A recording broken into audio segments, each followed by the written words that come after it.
On the issue of the quality assurance support system, and we got a great presentation. We also have a great presentation and a showcase on 5 steps to 5-star ECD programs. So we are waiting for a few people to join. So just a few introductory remarks. I'm hoping that all of you have received the agenda that was sent through by Thandeka. And you would note that the presentations that I've spoken on is listed there. The second thing I wanted to mention is that we will also have a quick Zoom poll as soon as the national update is done. The reason for that is that given the fact that we're not having our contact meetings, we have not really heard from you in terms of what Bridge has offered and what you would like to hear more of. With that being said, officially, a very, very warm welcome to all of you. On behalf of Bridge National COP, we really appreciate you guys taking time off to be with us today. We have a set agenda that takes us through having a national overview presented by Thandeka, followed by a quick Zoom poll that she will explain. And given the current research results that we've received recently, it's great that we're having a topic that you've asked for around the zero draft quality assurance support system. Thereafter, we'll have a plenary where you can raise clarifications and questions. And this will be followed by a showcase. We normally at every Bridge meeting, provincially and nationally, we have an opportunity to showcase an organization. Thereafter, we'll have a broad plenary looking at the way ahead, followed by closure. With that being said, Thandeka and I will be facilitating this meeting in different parts. I'd like to hand over to Thandeka, who will take us through some of the key developments around early childhood development in South Africa. Thandeka, over to you. We now have in the room, Thandeka, 48 participants. And as we don't have a register, may I please ask you to record your name, the organization that you represent, and contact details. Thanks, Thandeka, over to you. Thank you, Patsy. Good morning, colleagues. And thank you, Patsy, for that warm welcome. So as Patsy mentioned, I'm just going to take us through what the National ECD COP has been up to. I think we're all aware, colleagues, that the Bridge ECD community of practice facilitates COPs at a national as well as a provincial level. So I'm just going to take a few minutes just to give you a sense of what it is exactly that we've been up to. Dumi, if you could just allow me to present, because I have a one slide that I would like to share with everybody who has just joined us.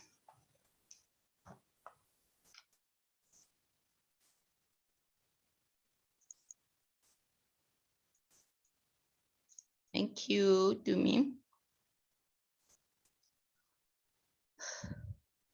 Okay, so I literally have just this one slide that I would like to share. Patsy mentioned in the beginning that this is probably now our third convening through the National ECD COP. But technically, this is really actually the first National ECD COP that we're having in the year. We've had community of practices that we've facilitated in partnership with other organizations. And this is due to just some of the partnerships that we've had, but those haven't really served as part of the National ECD COP. but I thought I could just mention some of the things that we focused on, particularly from a provincial ECD COP level, and then just some of the collaborations and partnerships which you probably might know of, that we've provided updates in some of our platforms. So from a provincial ECD COP point of view, we've had our KZN ECD COP convening most recently, and we've been focusing on, just what does a responsive training and development system look like? And we had Ruby Motaung take us through some ideas, and we had some very interesting discussions together. In the Mpumalanga ECD COP, which we are partnering with Penreach on, we've had updates from the Ehlanzeni District Department of Basic Education officials. And this has been a really great space for ECD practitioners to be updated and to understand exactly what they need to do in terms of registration, what do they need to expect in terms of training and issues like that. And we've also recently had our Western Cape ECD COP, where we were focusing on the monitoring and evaluation of early learning programs, where we were sharing just some learnings and insights on what are the things that we need to be mindful of when conducting early learning evaluations, and just sharing from people who've actually provided case studies on this. And then, colleagues, we might have reported on some of this because we haven't really convened as the National ECD COP, as I mentioned, but I'm not going to hop on a lot of these things this side in terms of the partnerships and collaborations, but I'm sure you do know of our parenting programs in ECD knowledge products, which we've shared quite extensively. We've also not recently, in about April, I think, had a webinar that we hosted in partnership with the Lego Foundation. And then we've also contributed to the health and safety and environmental norms and standards study that was being conducted by Ilifa Labantwana and the Equality Collective. And Bridge has very much enjoyed contributing to that very important piece of work. And then most recently, we've also had a very interesting partnership with Smart Start in the Free State, where we are actually working with the partners or the people on the ground who are trying to initiate and facilitate ECD COPs with community members. So that's a very interesting project that I hope we'll be able to report on at some point during the year. So this is just the ECD COP in a nutshell. And I'm going to stop sharing so that Kosi can just take us through the poll. So we've also just instituted a poll, and we're just requesting about 2 minutes of your time. In this poll, the intention is to get a sense of, what is it that our COP members are really deriving benefit from in line with our outcomes. Bridge has a number of outcomes which kind of, determine the work that we do. So mainly we want people to be able to link policy and practice so that they can identify where there are gaps, and to also, continue to make recommendations on where policy is working. We also want people to be able to collaborate and to network. That's one of our outcomes. And I think the third one is really around, why am I forgetting now? Anyways, I've identified them on the poll, and I'm hoping that Kosi will take us through the poll, and you'll see all of them as they're outlined there. And the whole idea is to really get a sense of, what do you find is most beneficial? What do you identify as the most beneficial outcome in relation to your own work? So Kosi, I'm just going to hand over to you so that you can provide instructions to our COP members in terms of how they can participate in the poll. Oh, okay. The poll has been launched, Tandega, so people should be seeing it on their screens, and we are getting the results. So the question is up. Everyone should be seeing it on their screens and then choosing the answer that is most relevant to them. We'll be closing it down in maybe the next 30 seconds. Thank you, everyone. Oh, okay. Thank you, Kosi. I thought it would appear here on the screen. It Okay, so is. It colleagues, should be appearing. okay. Okay, colleagues, so I guess we can just take 1 minute just to complete it. Thank you, Pam. And yeah.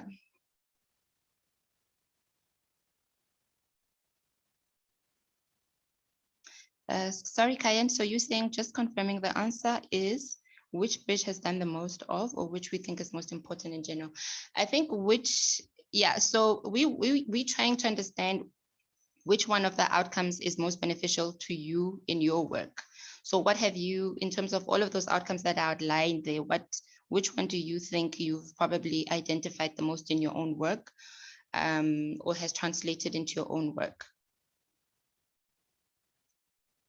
Is it clear, Kayan?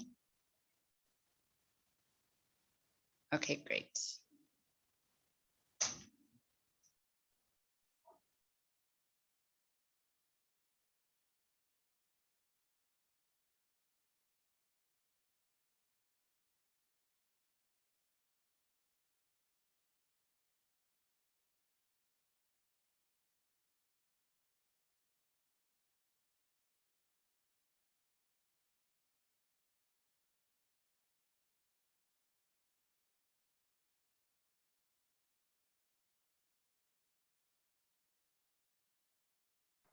So Tandeka, so some of the comments is suggesting that it would have been great if people could have chosen more than one option.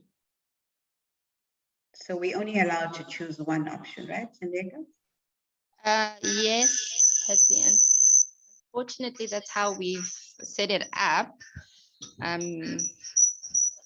So I see Kathima has also, like Pam said, there's more than one, and maybe we can include those extra ones in the column. But what would really help us is we're able to identify, I guess, in that regard, you know. So I'm sorry for the background noise. So And I think Tandeka, can we suggest that if there is, an alternative as well, because I also see there's more than one, that it can also you also be identifying more than one. Yeah. So can we put it on the chat? Because please put it on the probably, chat. yeah, you probably can use it. Please put it if you feel very strongly that there's more than one and you'd like to indicate. Please put it on the chat. But just in terms of feedback, because I'm currently looking at it now, it seems as if majority of the people who've responded find the sharing and the spreading of knowledge and working practice as the most relevant or beneficial for their work. And then followed by identifying people and projects to collaborate with or on. And then the third one is the linking of policy and practice. And lastly, people have identified the use of the resources provided through the ECD COP, so the use of our knowledge management products. Okay, so thank you, colleagues. We are going to move on now, and I'll hand over to Patsy as we move into presentations. Yeah, thank you, Tandeka, for that national ECD COP update, as well as that quick poll that you had. And as we advised, I also identified that there could be more than one option, and we've advised our colleagues here to maybe record it in the chat. So once again, welcome colleagues to this bridge formal, I think, as Tandeka pointed out, national COP, although we've had 3 other events prior to this. For those that have joined in, Bridge today's talking to the Zero Draft Quality Assurance Support System, and we're also having a showcase on GROW's 5 Steps to 5-Star ECD program. We've just had a short update by Thandeka, and I think most of you are aware of some of the issues that she's spoken on. So without further ado, we're going to go straight into the program. As many of you know, one of the objectives of the National Integrated ECD Policy is to establish appropriate monitoring, quality assurance, and improvement systems to secure the provision of quality ECD services and outcomes for young children in South Africa. The Department of Social Development, supported by the Department of Basic Education and Ilifa, designed a zero-draft quality assurance support system that aims to support continuous quality improvement for ECD programs alongside the ECD program registration. I think we did have a showcase of this, which was also led by Linda and Kyan at some point in time. That was the draft.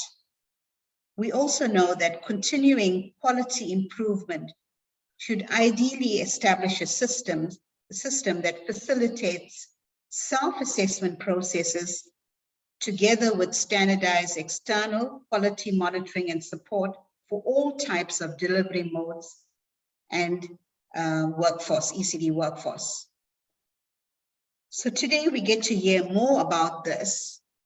We also know that the ECD sector has recently been privy to 2 important national data projects, that is Thrive by 5 and the ECD census, which at this point in time highlights the need to put measures in place to improve and monitor quality. So of course, this has to be taken into account.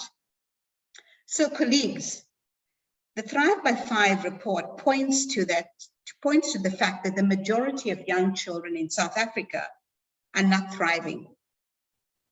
We also know that there are many children in South Africa that do not have access to early childhood education. We also know that access to quality early childhood education is critical for later development.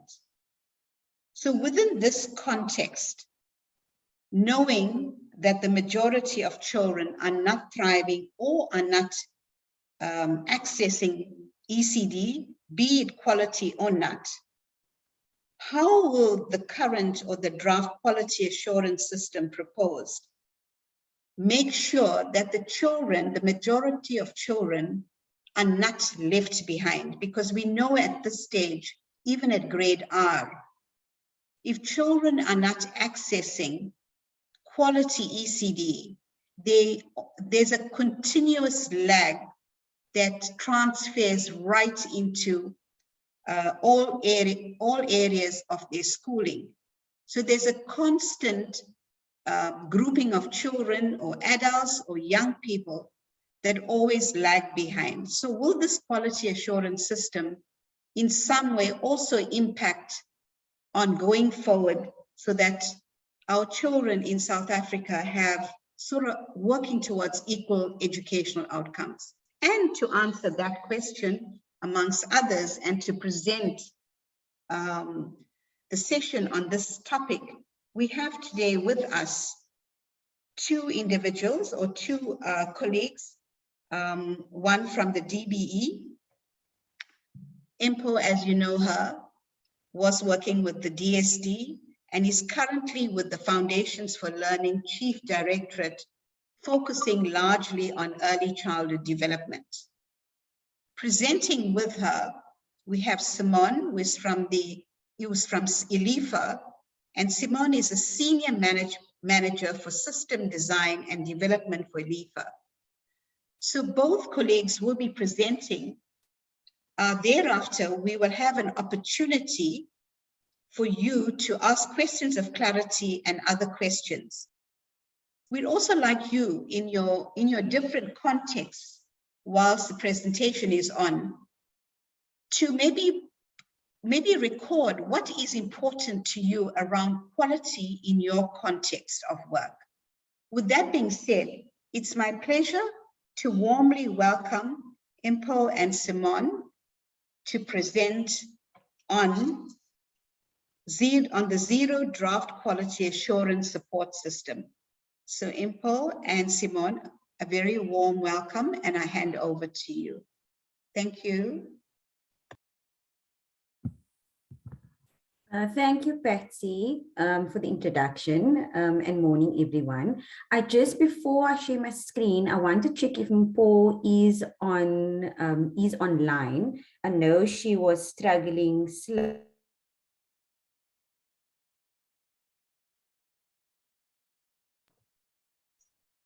Okay, so we've lost that connection, Thandeka. Yes, I think Do we've lost. we have Mpho? I'm not able to see it fully. So Mpho Brian says no. Yeah, it seems as if she's having difficulties. I see Simone has just joined us again. Simone, can you hear us? That I think Simone would have to continue without Mpho because she says her technical team is busy responding to her issue. She's unable to log on to Zoom for some reason. Okay, so Simone, over to you. You may start the presentation. I hope you are back on again. And when Mpho is ready, she will join us. Simone, can you hear us?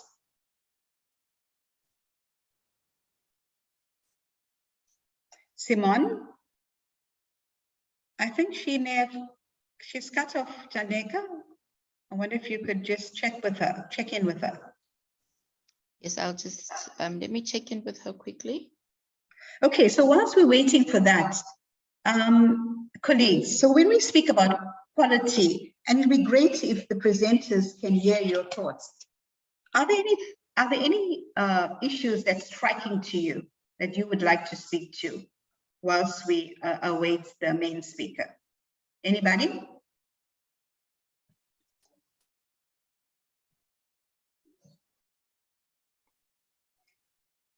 If you could use the hands, I probably could see your hand. Pam, or are you saying something?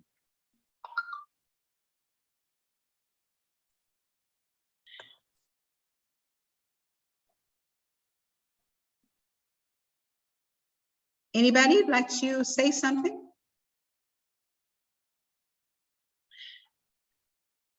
Pam, yes, go ahead. I'm struggling here. So for those of us that are dinosaurs in the field, quality has been and remains a really serious issue. But unfortunately, we all know it's not a simple problem to fix because it's really complex.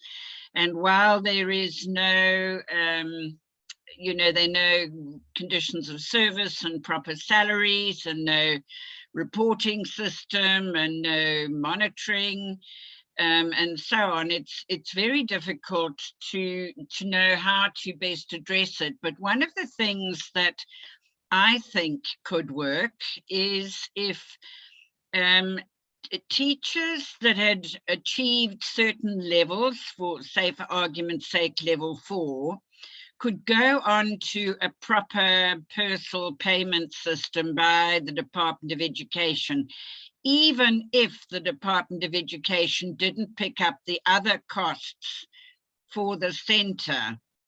And that has worked quite well in other contexts in other parts of the world where the community takes responsibility for the other aspects of the program, but the teachers are actually paid by the Department of Education and then fall under the Department of Education's performance management systems. Thanks, Pam, for that comment on the partnership model. It worked well for the grade R up to a point. Okay, Simone is back. So with that being said, don't want to take the time away. She's had load shedding problems. So Simone, welcome. You can go ahead with the presentation. Okay, thank you. I think Mpho is struggling, so I'm going to take the presentation, and I do apologize.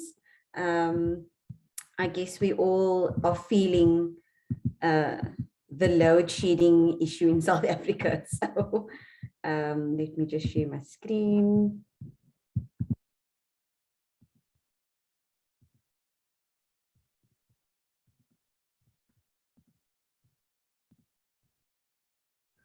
Thanks again for the introduction, Patsy, and for allowing us to present. I'm going to move into the presentation. So today I'm going to be presenting the quality assurance and support system that we've developed from the zero draft that has been signed off. And unfortunately, Mpho can't present because she's not online, so I'll be taking the first few slides. And just to follow on from what Patsy was saying, which is also in the second slide, but this particular slide really depicts, or it's a visualization that really depicts the amount of children that have or that don't have access to any form of early learning programs. So this is data from 2019, and it looks at quintile, or children from between the quintile of 1 and 2. So your income poor children, and of these children, 1.2 million children are in ECD programs, and only a small portion of those children are actually receiving subsidies. And you will see from the grayed out infographic part of this picture of the children, you'll see that majority of the children are actually not accessing any form of early learning programs. And then following on from what Patsy was saying about the Thrive by 5 report, that majority of children are not thriving, this picture sort of demonstrates that. And this picture is basically showing from the infographic on your left, is showing that only 35% of children are thriving, and majority of the children either face barriers to thriving or significant barriers to thriving. So what can be taken out of the slide is that we really need to be improving access to early learning programs, as well as we need to be improving the quality of programs to ensure that our children, when they are reaching school age, that they are able to thrive and they're able to effectively move through the schooling system as well. So the background and purpose of the quality assurance system, and that links to really looking at the ECD policy, and where the ECD policy recognizes that registration alone is not a sufficient condition to guarantee the level of quality and to drive good child outcomes, even though registration still remains a very important milestone. And improving ECD, in order to improve ECD programs, we're really needing systems. So robust and effective systems that include registration support, quality assessment, targeted training, coaching, and mentoring, as well as monitoring and oversight. And to ensure child outcomes, we need to measure and drive improvement of process quality variables, as well as structural quality, and I will talk a bit more about what those two things are further in the presentation. And then, even though there needs to be an emphasis on monitoring MPOs for compliance, that really needs to be complemented by program quality assessment, monitoring, mentoring, and support. And then further to the background, between 2019 and 2021, the Department of Social Development led a project to design the quality assurance and support system. And this gives expression to the priorities and the principles of the National Integrated ECD Policy. And it also draws from local and international research and best practices as well, including various policy and frameworks. And this work was overseen by a project steering committee that included DBE, DSD, and sector experts. With the function shift, this work has now been handed over to the Department of Basic Education, and they are driving the quality in the system forward and the development of the system, the further development of the system forward. So just to go through what work has been completed to date. So there were 2 phases. The first phase was where research was conducted and a research report was compiled. And part of this research report, what quality provisioning was covered in that report. What also that report includes is outcomes measured in standards that should be used as markers for quality provisioning. Also reviewing of the current system. So where current systems were reviewed, policies and frameworks and support systems were looked at, and sort of good practices were identified, as well as the report also covers who should be responsible for assessing quality. So what is the human resource behind this what does that look like? And how should QASS be operationalized? Phase 2 was completed in 2021, and this was the sign-off of the 0 draft for the quality assurance support system, as well as the package of support. And this document basically covers the quality standards framework, which includes 3 levels, which I will also talk about later in the presentation. It outlines the process for quality assessment and also gives recommendation for the support sort of strategy and aspect of the quality assurance system. So that is the background and the work that has been completed to date. I am moving on to the more meatier sections of the quality assurance. So from here, I will be covering the quality assurance system, the principles supporting the development of the system, the assessment tool, as well as the package of support. So what you're looking at here is the components of the quality assurance and support system. And as I mentioned before in the previous slide, is that the ECD policy really recognizes that the registration is not a sufficient condition to guarantee or to drive good child outcomes. And in order to improve quality, we really need good systems. And those systems include registration support, quality assessment, targeted training, coaching, mentoring, and monitoring and oversight. So these blocks make up the components of the quality assurance system. And the blocks highlighted in green are the blocks that really either or the aspects of the full ecosystem that supports the quality system, or basically supports the quality system. The blocks highlighted in blue are the actual parts of the QASS system. So if I start with registration, or registration, which includes partial and program registration, a lot of the programs would need to be conditionally registered or fully registered in order to access the quality assurance system, or to be assessed and therefore access the support system. There are quality assessment standards and tools that have been developed in order to implement the system itself. There's also quality improvement and support plans that follow on from the assessment that has been done within the centers, and that is really used to improve quality and to link centers to various interventions and support. There still also needs to be a sample-based research on child outcomes versus quality inputs, an analysis done on that as well. And then incentives and influence strategy to promote quality. And that is really looking at what are the incentives linked to getting ECDs in going through the system. So what is the incentives in also getting them to participate in the support package of services as well. And then the operating model and workforce. So what is the human resources, or what is the model needed to sort of implement the system? What are the human resources needing to implement the system?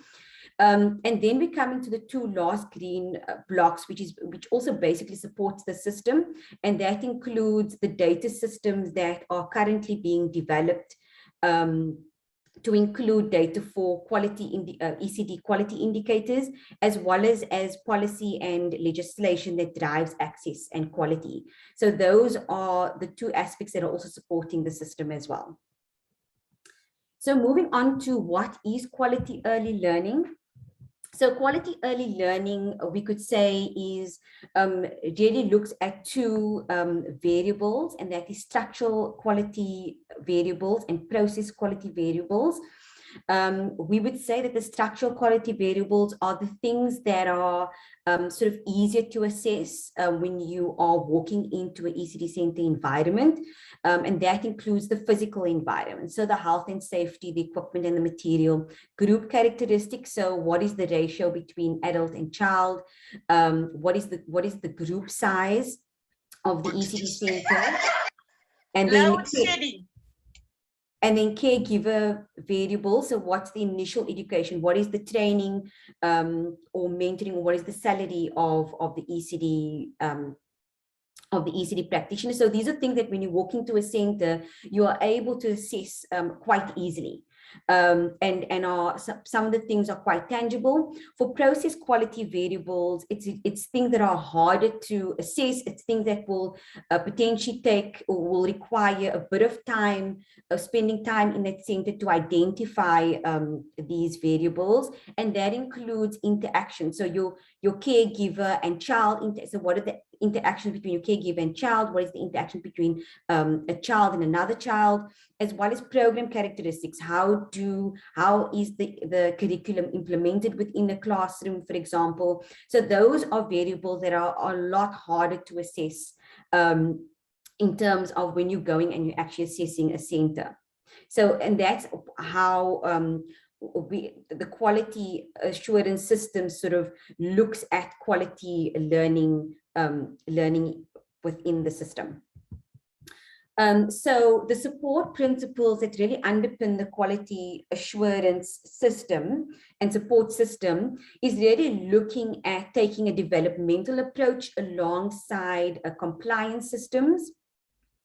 And from that, when a quality assessment is done, it's really looking at the ability for that assessment to be able to trigger a performance improvement plan. So, and from that improvement plan, having targeted support in order to assist, meaning that with the improvement plan, how are we able to link a particular ECD center to the necessary support that they would need. And with that, the quality assurance and support system really should be leveraging existing strengths within the MPO sector and been partnering with the MPO sector. And yeah, because basically there is several organizations that have already established systems, that have already got resources, that have already have many things in place where that can be tapped basically into in order to support a number of ECDs.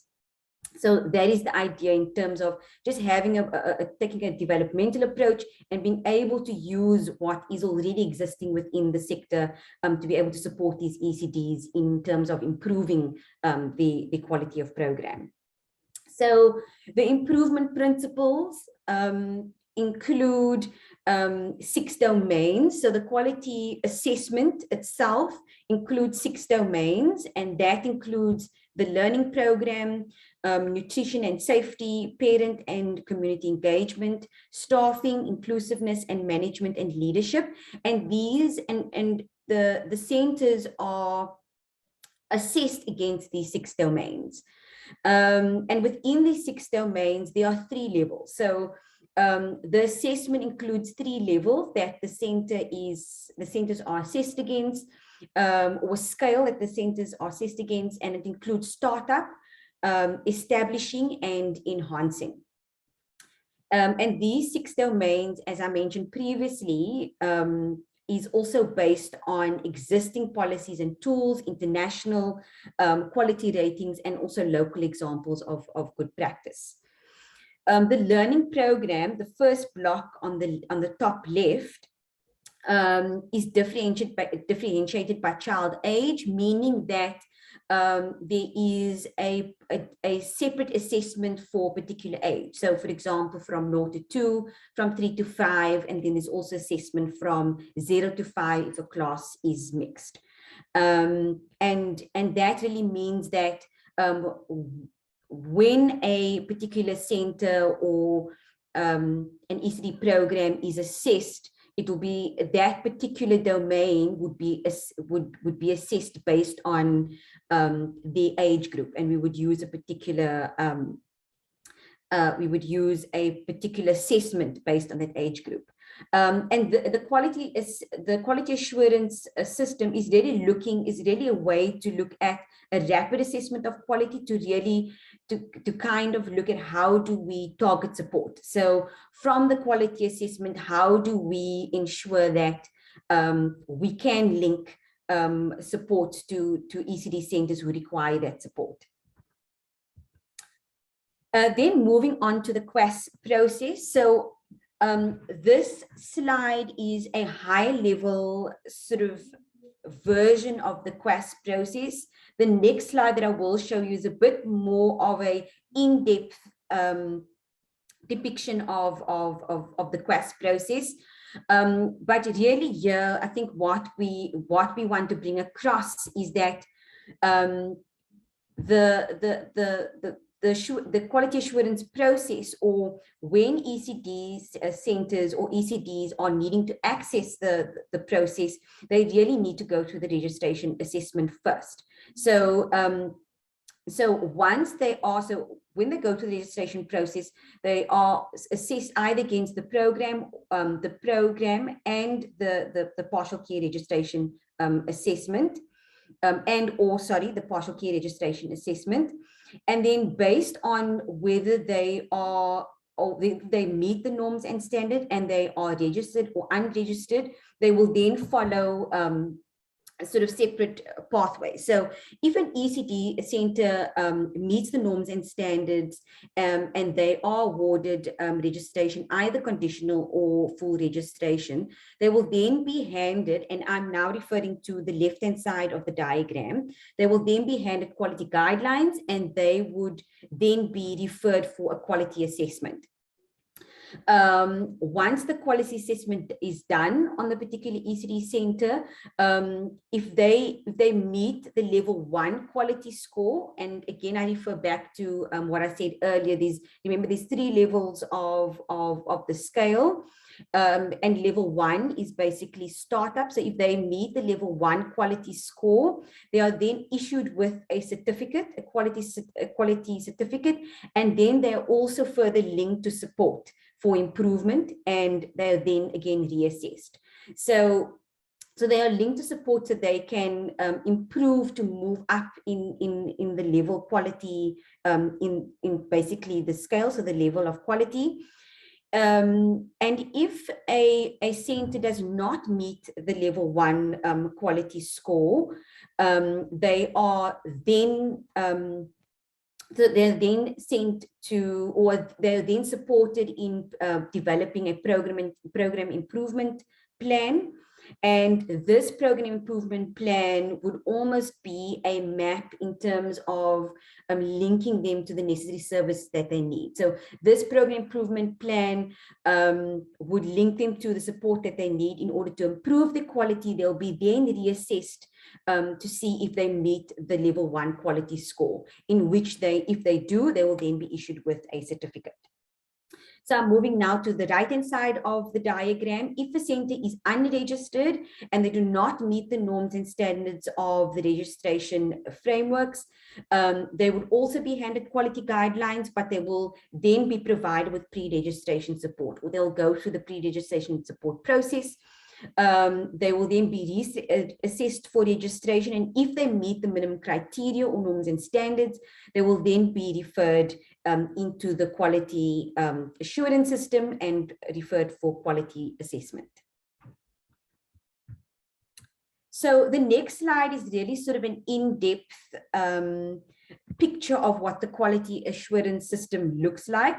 On your left-hand side, the blue covered sort of diagram, so the blue colored diagram, that really refers to your registration process. So your program and registration process. And then once if I can show you here, once a program meets the registration criteria or norms and standards, they then referred into the quality system, in which they are assessed against these 6 domains as I mentioned earlier. These 6 domains as I mentioned earlier. And then they'll be awarded a quality certificate. If not, they will be then linked to a quality improvement plan and get reassessed again. And this is just really more an in-depth, but that is what I wanted you to do. What I want you to take home from this slide is just sort of seeing the quality assurance system from a bird's eye view of that sort of more zoned in version of what you've seen earlier. So this will take us to the actual assessment tool, and what you are currently looking at the moment is the beginning of the assessment tool that captures the basic background information of an ECD center and various essential pieces of information that we would need. The next slide is an example of a domain. So this is taken from a domain. So just a quick insert of an example, and it's taken from the health, nutrition, and safety domain. And as I mentioned before, these are the 3 levels. So start up, establishing a basic, and enhancing. These are your indicators on the left-hand side. And the indicators are the aspects that within the domain that the ECD center is assessed against, and the assessor itself will then determine on the scale of measurement which scale of measurement the ECD center is meeting. The grade out section of the level 1, which is these 2 blocks, really speaks to the registration norms and standards that have already been met with the registration assessment or framework. So essentially, the assessor will then start looking at level 2 and level 3. So I think this tool will assume that various aspects of the registration framework that's already in this assessment is already being met. So that's just a look at the actual tool. So now I'm moving on to the package of support. So from the tool that I've just showed you, once an ECD is assessed and based on whether they meet the level 1 scoring or they don't meet the level 1 scoring, they are then supported with a program improvement plan. And this program improvement plan is really done after the quality scores are recorded, and a quality support worker will assist the ECD in developing this plan, as well as a self-evaluation will also be left with program staff. And the self-evaluation will really be a tool for the staff to use to assess their program again. So it's sort of a self-evaluation for the staff to use to determine whether the program is improving, whether the program is meeting a quality level. So it's just a tool to help them sort of gauge the quality of program. And then support interventions. The support interventions is a follow-on from the program improvement plan. So from the program improvement plan, that plan will outline the necessary support that the ECD requires and the possible interventions that this ECD can be referred to. And the training, so linked to training and mentorship, the support improvement aspect of the quality improvement system. Again, I think makes a very, I think, strong point in terms of leveraging existing resources and organizations, especially resource and training organizations, and materials to support the programs in improving the quality. And ECD forums can also be a way of connecting these ECD programs to various resource training organizations. And another aspect of support interventions includes digital resources. So how do we leverage current digital resources that are available, and could also potentially be a cost-effective way to link ECD centers to particular support that they may require. And these digital resources that are already existing could be ECD Connect, the Grow app, True North, etc. So structures for rolling out capacity building and support. I think the quality assurance system will really look at leveraging national and provincial NGO networks and umbrella organizations to support capacity building. Again, as I mentioned before, looking at ECD forums to support capacity building as well. And with the ECD forums, Ilifa did, I think, quite a rough count in 2014 of the ECDs nationally that currently at that time were operating. And there may have been more at the time, but it was sort of a rough count, or the ECD forums that they could identify at the time. This is outdated data, and I think we really need to be looking at how we can update the number of ECD forums and how many ECD forums are currently operating. Basically currently operating, and of those forums, how many can we actually leverage to help build capacity and support. Moving on to the ECD Communications Campaign. So how would we essentially communicate and avail information publicly for ECDs to access and to sort of do self-evaluations? So one of the ways we would have a self-evaluation template and indicators measuring ECD quality and service level, and have that available public, whether it may be on a particular website, and have it available so that ECD centers can use the template to do a self-evaluation and determine their own quality of the program.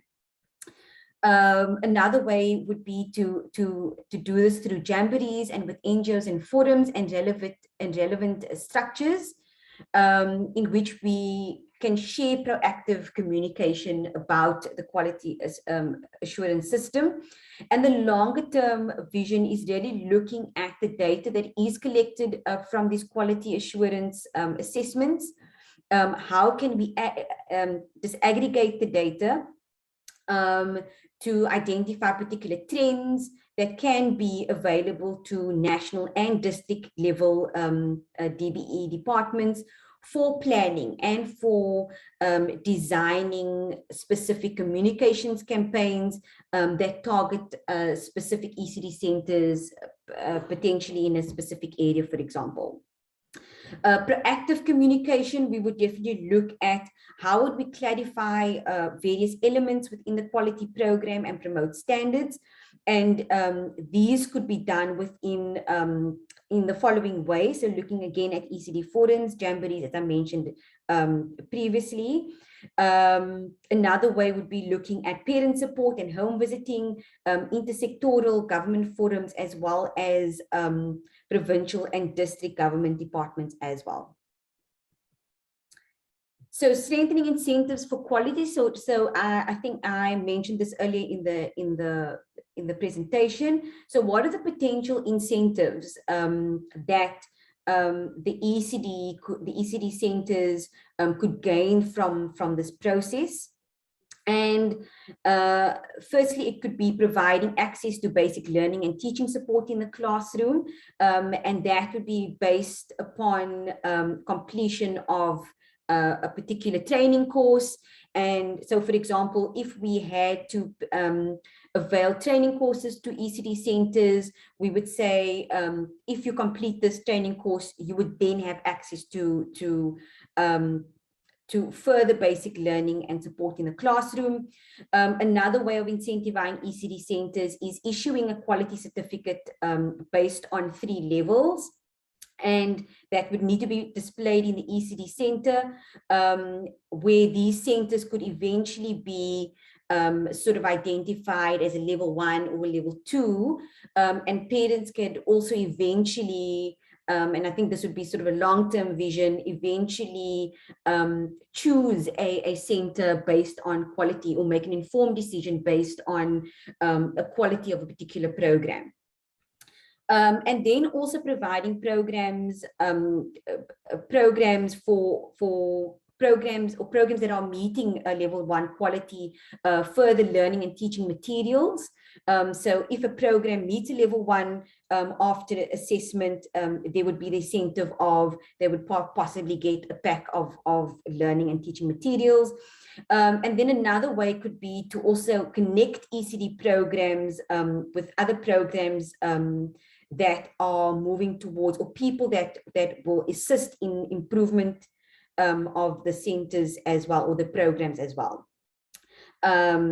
So that is really looking at possible ways that we can incentivize centers to participate in the process, because again, I think what I didn't highlight with the support package, that it is a voluntary process, and the centers would have a choice in whether they would want to participate in the support package, and these could be potential incentives to motivate them to motivate them in participating in the quality assurance and support package process.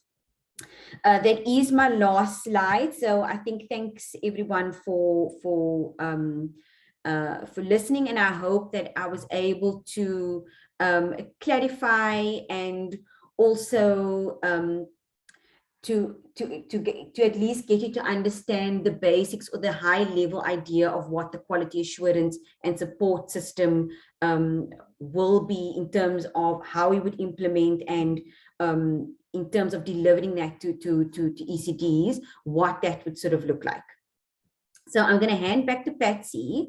I think we would be moving to questions, if anyone has questions.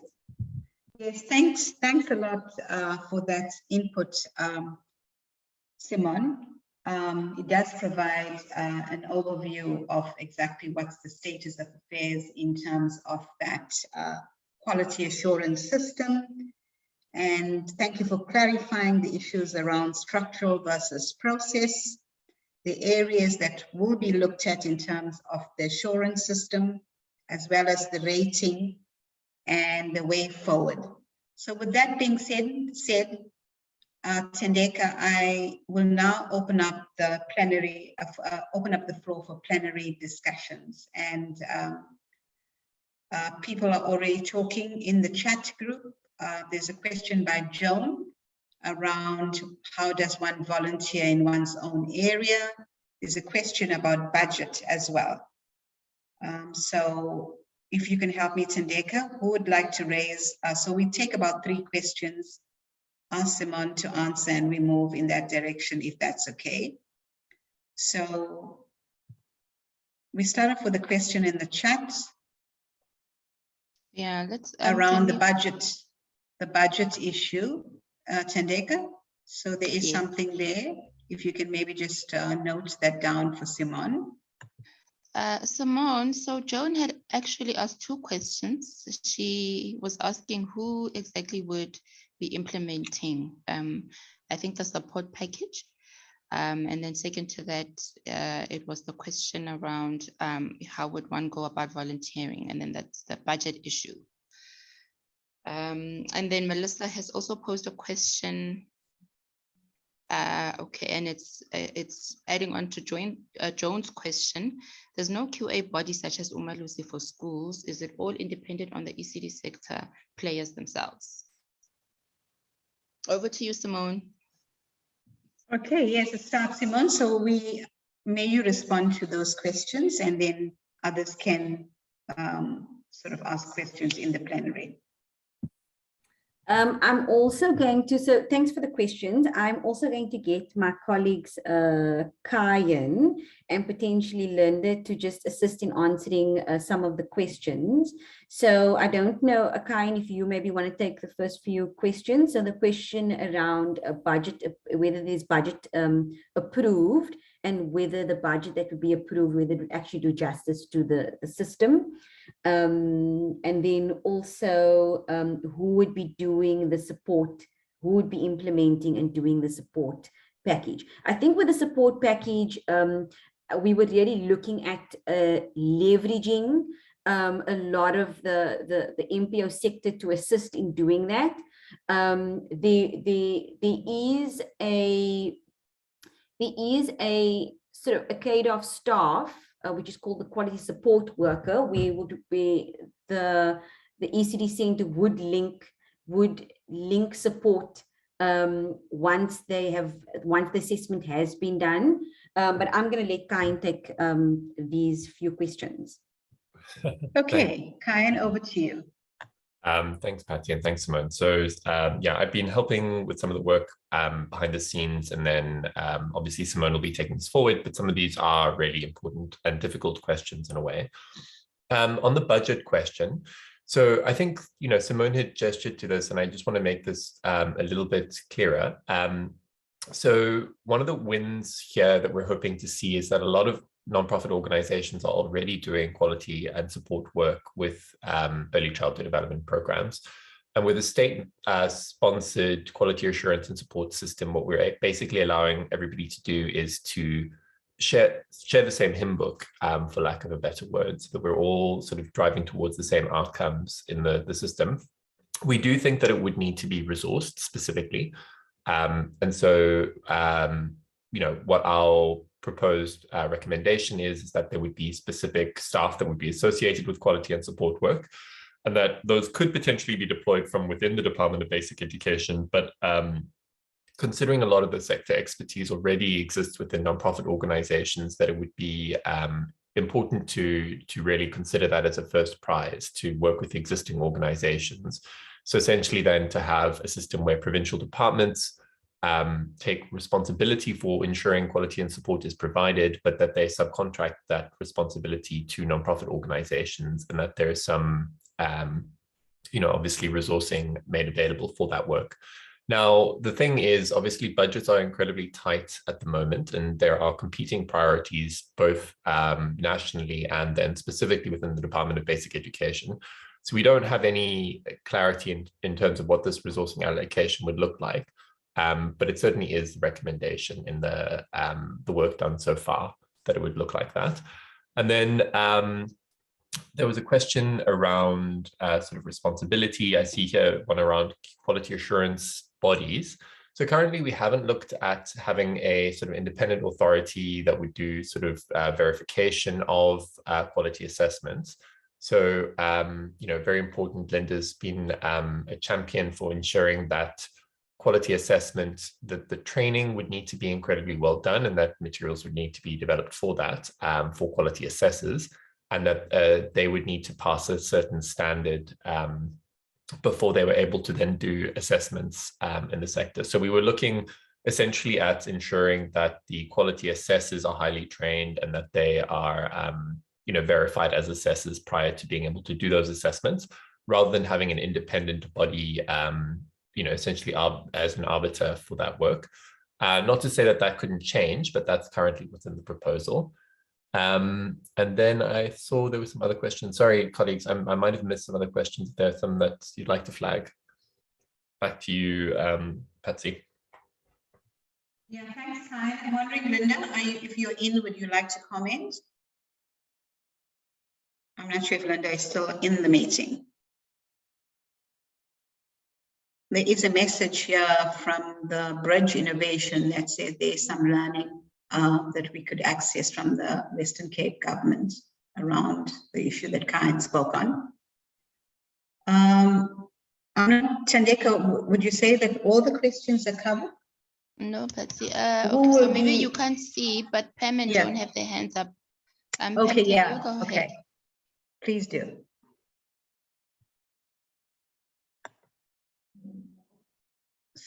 So is Joan going ahead or Pam? Pam, okay, go ahead, Pam. So I'm delighted to see that there's a clear recognition of the role that the ECD resource and training organizations can play and the expertise and experience that exists therein. My question is that the last, in a sense, audit of ECD resource and training organizations was done in 2013. And we know that really needs to be redone to see where they are, what capacity they have, and what needs to be done to bolster the capacity in the ECD resource and training organizations to be able to take on a role like this. And I think it is a role that they are uniquely qualified and experienced to take on. So I'd like to know whether there's any thinking about redoing that, in a sense, that assessment of the resources that exist in the country. Thanks, Pam. And that was funded question. by Ilifa at the time. Okay, thanks, Pam. So we will also get Joan to put forward a question and then over to Simone and team. Thanks, Patsy. I just wanted to comment with what in a way, what Pam said earlier. You know, there are a whole lot of us dinosaurs that are possibly not as involved in, you know, we're busy, but not as involved in full-time work. I think there are people that would be, that have, you know, a lifetime of preschool ECD training and other experience that would be willing to volunteer time to work in our own geographical areas to a limited degree. And I just think that, you know, organizations are all busy with their own business. So to add something new for them to do, they're going to be interested in that if they can earn money, basically. But I think that I like that volunteering concept, and obviously you'd have to control and do all your own quality stuff on that. But I think there is a group of probably over 60s that are that would probably be more than willing to put a fair amount of effort into something like this, because, you know, I think we're all battling in a country that has no money and minimal resources. That's all. Well, Joan, that's excellent. In terms of a recommendation, can I take the third question and then pass it on to the Ilifa team? Anybody else that would like to ask a question?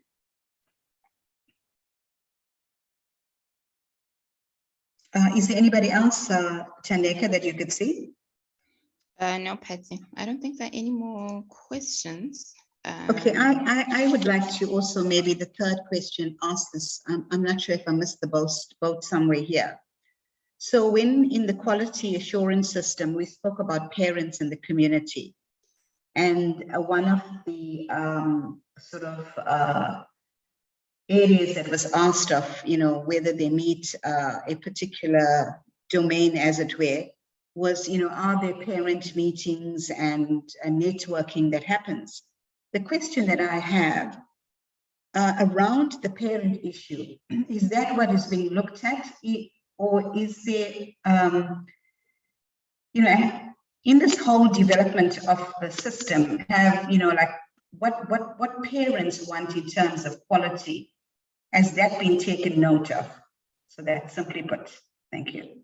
Over to you, Simone and team, to maybe answer some of the questions.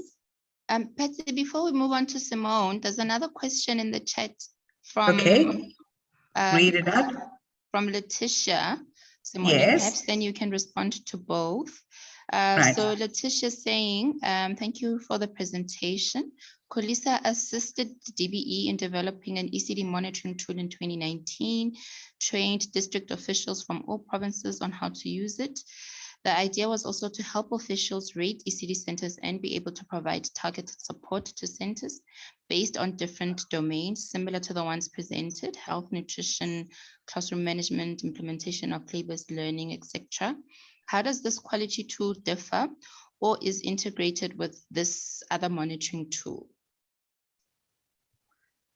Okay, so Simon and Kain, would you like to respond? Yes, I'm going to let Kain take these questions. Kain was definitely part of the development of the system.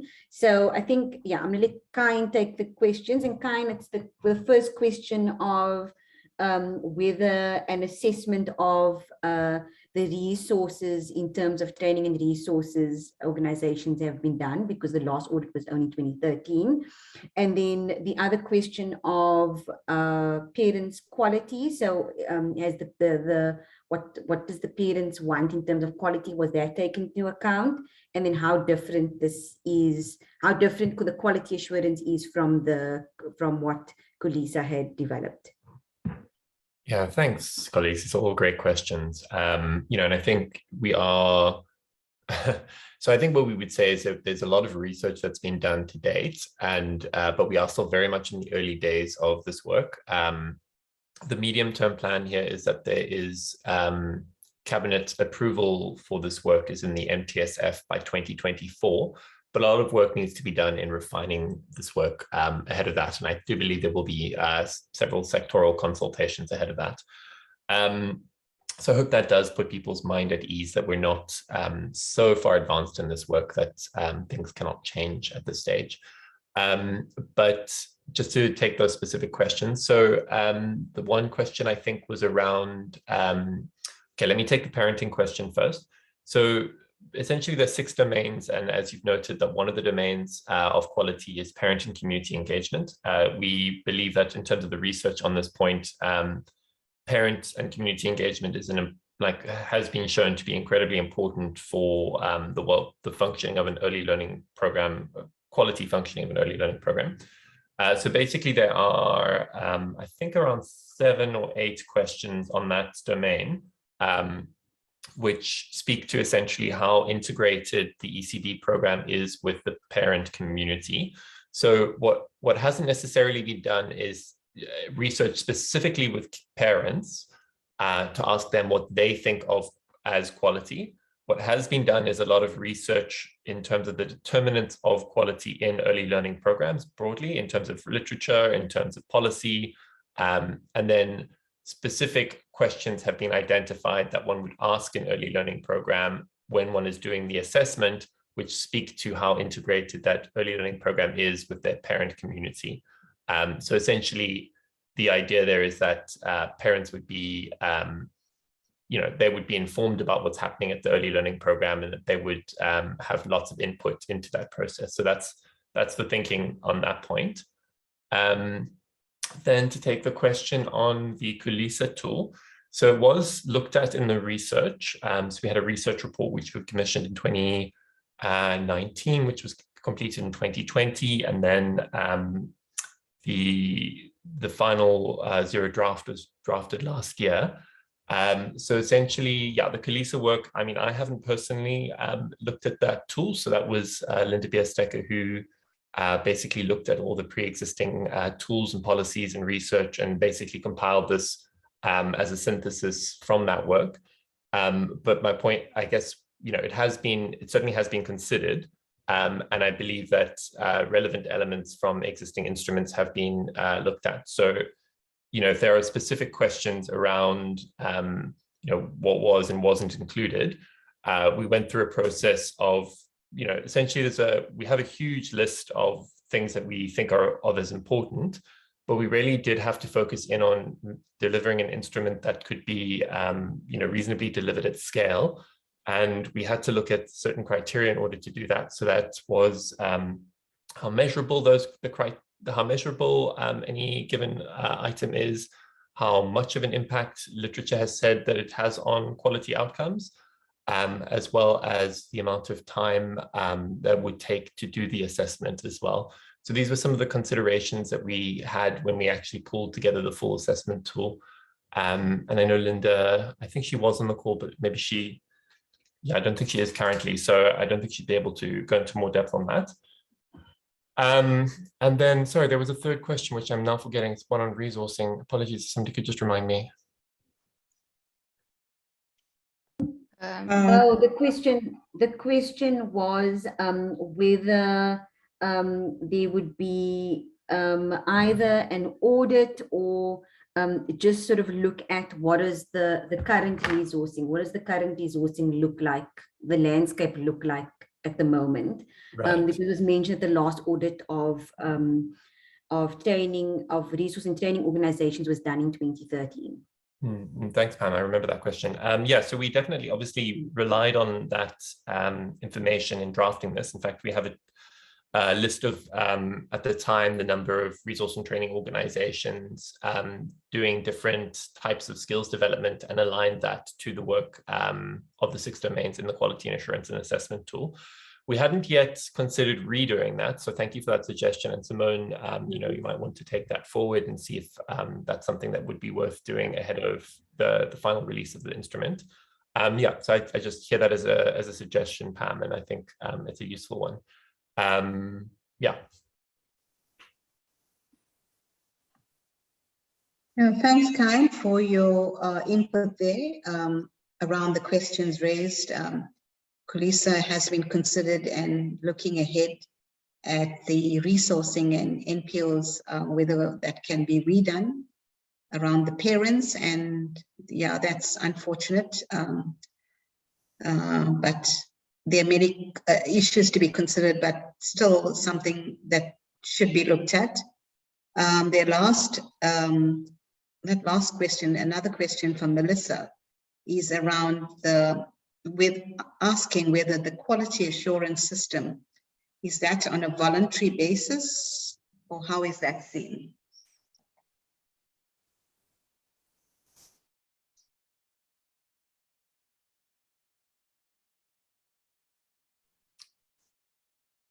So you remember Joan spoke about the voluntary, you know, people are happy to do it on a voluntary system. So Melissa's is a follow-up to that.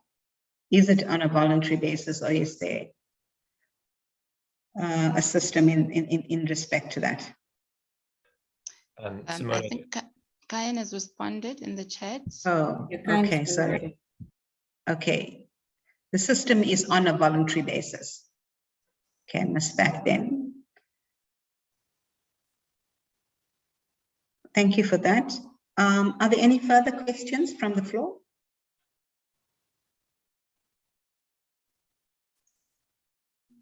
I don't see any hands, Thandeka.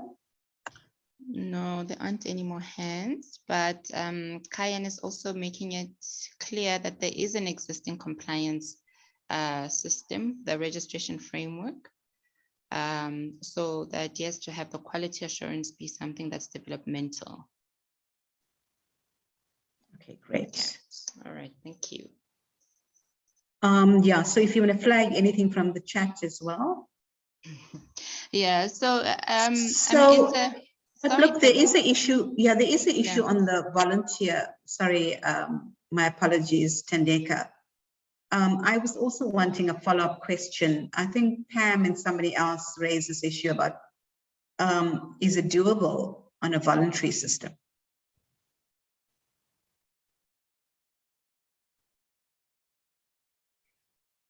So, Simone? I think, Betsy, are you asking, because I think Kai. Yeah, it says here, so sorry, Simone, it just says here, we cannot continue to rely on volunteers. This needs to be integrated into DBE's responsibility for ECD. And it's being, you know, there's some sort of support for that. So, yeah. Yeah, I think Kayan's, I think, previous answer in terms of resourcing and when you're speaking about budget, and Kayan can jump in here, I think it would be a combination of quite a few things. I think the suggestion has really been that there is, that the system is resourced, that sort of looks at potentially having Department of Education contact the contact from the NPO sector, or it might be that DBE may sort of recruit various cadres of staff to assist in the assessing the actual quality assessment, and then contacting non-profits to assist with the support system, and then possibly looking at volunteers. But I think it might be a combination of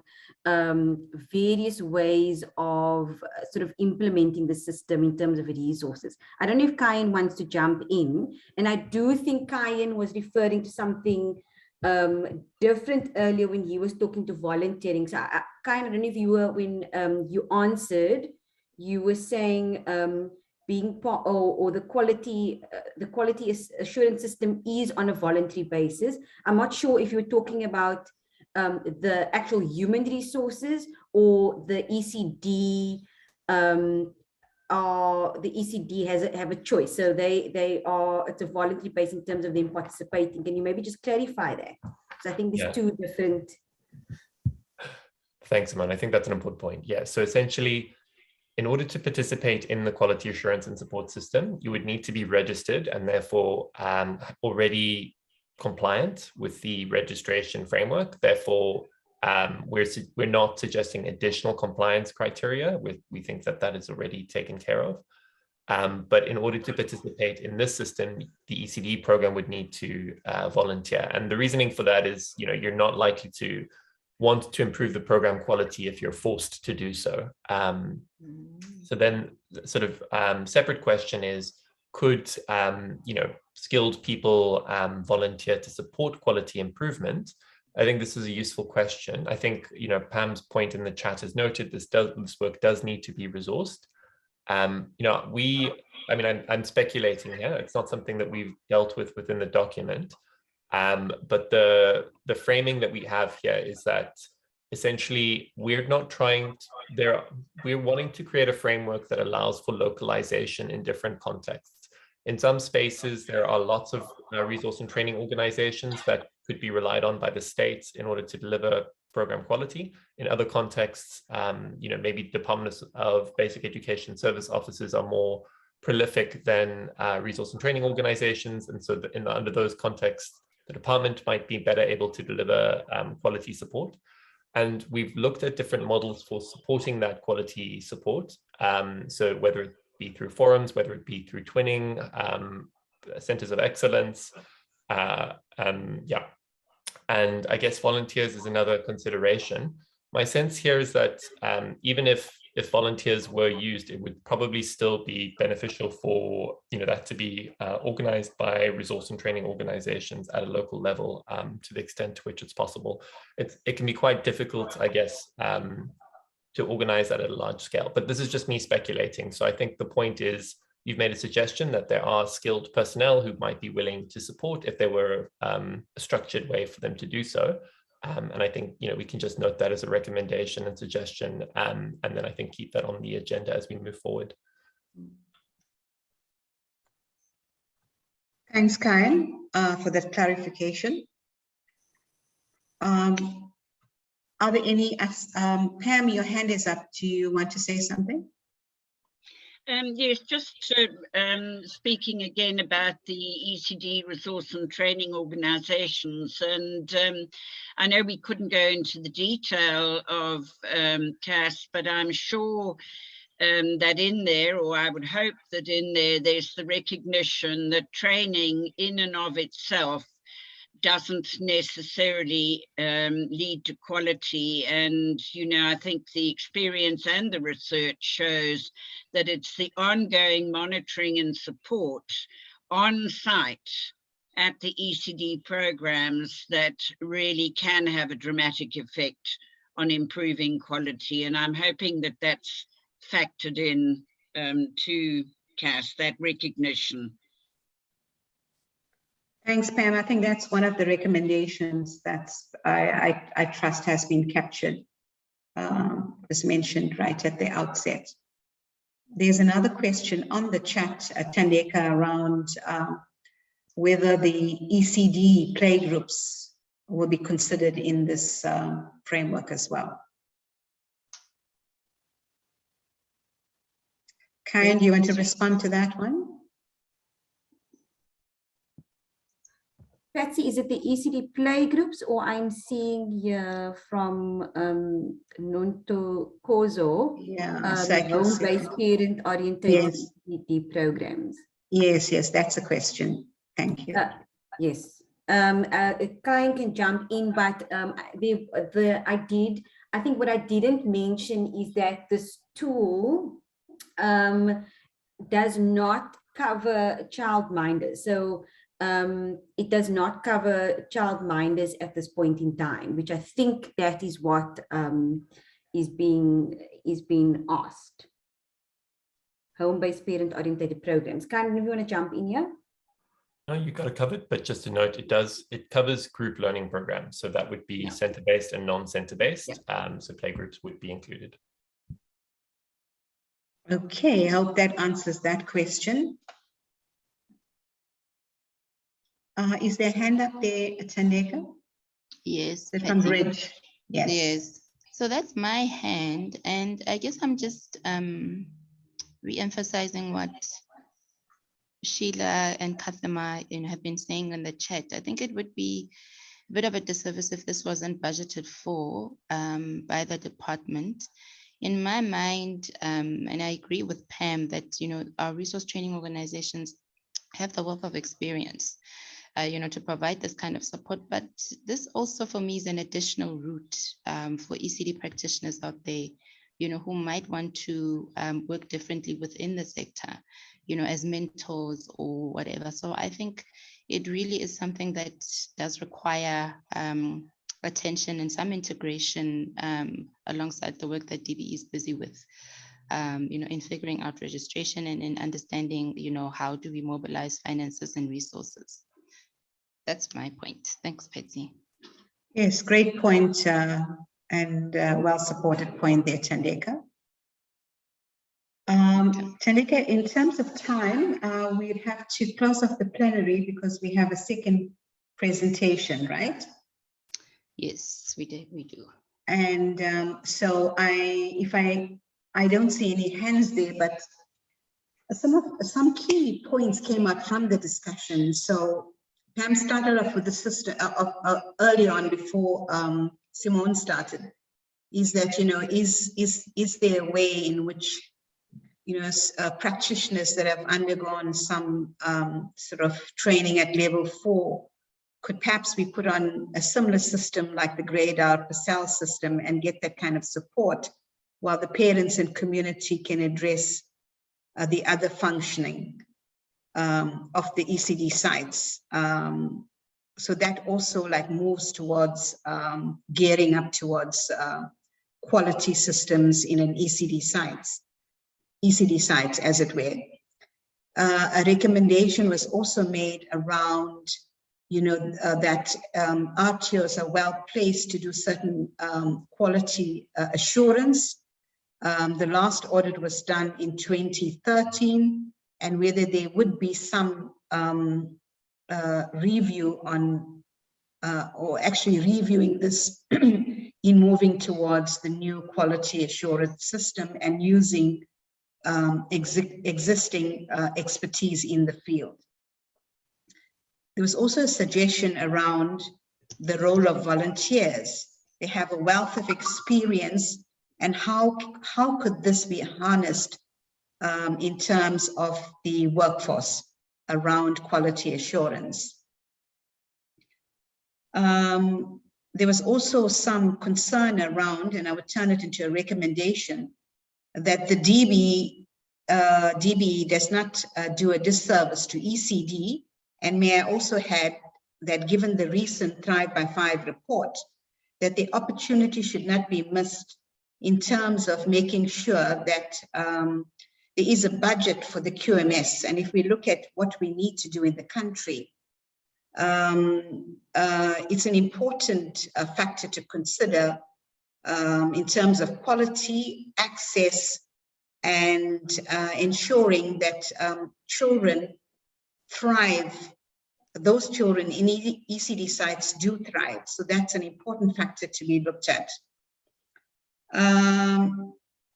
Yeah, so those are some of the, Thandeka, those are some of the recommendations, if I may say, that came through the groups came through the group chats and the questions. And we hope that the DBE does take note of it when they are addressing this. Tendeka, would you like to say anything at this point before we close the session? No, Patsy, I think you've covered it very well. I'm happy to move on to the next one. Yeah, there is a question also on the, don't want to leave anybody out here, Tendeka. It's around the grade R and the age. I wonder whether you can just take that last point. It's on the chat. Oh, okay. So Joan is asking how the age issue for compulsory grade R has been finalized by DBE and the implication for ECD centers pre-grade R. Okay, so I see Kyan has also responded. This is a DBE mandated process, and we aren't really clear. And so, okay, and Kyan is also saying, because someone did ask about the sharing of the document. So the Ilifa wouldn't be able to share the document at this point, but it has been shared in several public forums. Drop your email in the chat and we can check with DBE to confirm, you know, if it is shareable. Okay, so thanks, Kyan. So Kyan wasn't really responding to Joan's question. Joan, I'm not sure if your question is related to the Bella bill, because I think that's the most recent issue around compulsory grade R that I have interacted with. Do you want to ask your question rather, or maybe just? Yes, it was, Tendeka. It was just, you know, with those discussions that happened a week or two ago, I was just wondering how far that's got, because obviously that, you know, affects quite a lot of what goes on in the double grade Rs or the under 4 to 5s, or whether they're going to make it 6 or, you know, 4 to 5, 4 turning 5 in June. I mean, that all has a big implication in terms of what goes on with the younger classes. Oh yes, no, that's very true. And we did host, the Real Reform did host, you know, sort of like a submission workshop on the template that they've worked on. My understanding, and Pam and Kyan, maybe you can correct me, but the date for submissions for the Bella bill has been extended. I think that's what I saw in the group yesterday, to 15th of June. And maybe, Kyan, it might be useful, I just don't have it with me now, if we could just leave I think, yeah, it closed the middle of the month, yeah. But it's been extended to the 15th of July again. No, July, August, okay, I think it's August. Oh, August. Oh, okay. We'll wait. Which is okay. Great So news. yeah, so Tendeka, when the minutes go out, maybe you can just clarify that as well, and maybe add it towards the end on some of these things that perhaps people are asking for.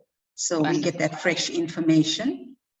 Yes. And of course, all of these comments that have been made and recommendation, it's been recorded, and it would be a great thing if this submission is made from National COP to DBE. So that would be the, you know, like maybe a final sort of recommendation from this group, capturing all the recommendations in a nutshell. Yes, no, definitely. Thanks for that. Okay, perfect. So once again, Simon, thank you so much for that great presentation, and to your colleague Kyan for, you know, taking the time to answer the questions to both of you. We really appreciate taking the time for the presentation and for answering the relevant questions. Obviously, there are some gaps, and hopefully the recommendations from this group is taken both to Ilifa and the DBE. So once again, thank you. With that being said, colleagues, we just have 30 minutes or just less than that, and we don't want to do a disservice to our second group of presenters. It's my pleasure, you know, as I mentioned earlier on, in every COP meeting, we try our best to showcase innovative projects or innovative ideas, innovative people in early childhood education. It's my pleasure to officially welcome two colleagues from GROW, Sheila and Lindsay. Welcome to you. A little bit about Sheila. So remember, the colleagues are speaking, are coming from GROW Educare per se. and are talking to 5 steps to 5-star ECD programs. So Sheila holds a Bachelor of Science honors degree in psychology from the University of Zimbabwe. She has 15 years of experience of working in communities, managing projects, formulating concepts, facilitating and training in early childhood development, family preservation, prevention and early childhood program. Lindsay Petro also holds a Bachelor of Social Science degree in sociology and psychology and a master's degree in sociology. Before GROW, Lindsay spent 5 years at Innovation Edge. Currently, she's the head of partnerships in the national office and is responsible for building networks for impact and ensuring that an ecosystem for innovation scaling is created. So welcome, colleagues. We really looking forward to your presentation. And might I add that, you know, at the project that I work at, New Beginnings, we did try your app on report writing. So it's great that we learn more from you. So thank you for that and welcome, and over to you. Great, thank you so much. I must apologize. I am not feeling 100%. So if I cough a little bit during the presentation, my apologies. But Sheila will bring all the energy. Sheila, are you there? Hi, Lindsay. Yes, Perfect. I'm here. Good morning, colleagues. Okay, great. Cool. So Helene, will you pop us to the next slide? Cool. So we won't waste any time and we'll jump right in. But basically, what we are here to share is an overview of who GROW is, what our 5 steps to 5-star strategy is, and kind of what our vision for the ECD sector is. And I know that I'm kind of preaching to the converted already, but then also to really do a deep dive, and that's what Sheila will do, into the kind of the GROW offering, the technology platform that consists of an app, an online learning system, etc. Unfortunately, we won't be able to do the demo because, as others have experienced load shedding issues, we had some syncing issues with the size of the videos, but Helene will share our details in the chat. And you are more than welcome to request a demo from our team, and we'd be glad to accommodate you. Cool. So a lot of you may know GROW already, but GROW Educare Centres is a non-profit social enterprise, and GROW's vision is really to provide access to 5-star early learning in every neighbourhood in South Africa, with the aim of unlocking human potential. And when we talk about human potential, we definitely are talking about the inherent potential in every child, but we also see this as the inherent potential in every teacher and every principal, kind of who can embark on their own professional development journey. And we do this in 2 ways. One is that we provide direct support to ECD centre owners or principals and teachers to run these 5-star ECD centres. But we also, and this is kind of a big shift for GROW, we partner with other organizations who share our vision of a more collaborative ECD sector. And so we'll jump into that on the next slide. As I said, I know that I'm talking to the converted, but I do really want to emphasize kind of where GROW is in terms of our thinking about our role in the sector. We really strongly believe that achieving impact at scale requires a prioritization of purpose. And what we mean by that is to really not get caught up in our own organizational success solely, the idea that we really want to spread impact, not beyond kind of organizational boundaries. And the one way in which GROW has done this specifically is that we have made our platform that was originally designed as a kind of internal tool. We've made that freely available to the entire sector in South Africa. And the other way is that really, hopefully practicing what we're preaching, is that by passing over the management and future development of the platform to our new partners, Old Mutual, what will happen is that they will then rebrand the platform. It will no longer be Grow, it will get a new name, it will get new colors, it will become a kind of ecosystem generic platform. And again, emphasizing that it's not about kind of spreading Grow's branding or image, but becoming a kind of neutral place in which lots of different support organizations like yourselves can find the functionality that's needed to implement your own programs. And then just to kind of emphasize the benefits that this kind of technology platform have in terms of I really like this quote, it takes a village to raise a child and it takes an ecosystem to scale and innovation. And I think what we can understand and acknowledge is that in order for us to really see the impact that we want, we need to work together as an ecosystem. And the one thing we've really seen is that our technology platform has enabled the collaboration and inclusion of a whole bunch of different ecosystem actors. What we've seen is that the technology platform, which allows kind of real-time insight into data, real-time sharing of content, etc., has been really appealing to organizations who want to provide infrastructure upgrades to centers, or who want to provide nutrition support, who want to provide their content more broadly. And so what this functionality has enabled is more partnerships and collaboration, and really creating an ecosystem of support around the ECD centers that we work with. And then lastly, just to emphasize, through working with partners, the outcome of that partnership is greater than the sum of its parts, I think is the right saying. And we've really seen what's been really exciting is the inclusion of new players into the sector who are interested in supporting ECD. And so I'll give you one example of this, but, Gold Youth specifically work with youth, and they have a focus on creating, on job creation and employment opportunities. And by partnering with an organization like that, we can draw resources in from other kind of related sectors. Okay, next slide, Ilian. Great. So just to emphasize kind of the 4 goals that we are really working towards as in terms of our ecosystem work. I'm not going to repeat what Simona said, but we want to see that there's the increased quality and sustainability of the ECD sector.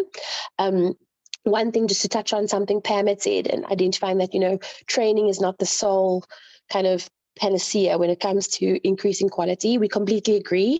And so what you'll see is our kind of the ongoing monitoring and evaluation tools that we have, and the ongoing kind of approach to mentorship and professional development that's embedded in our model are kind of enabling quality in the right way.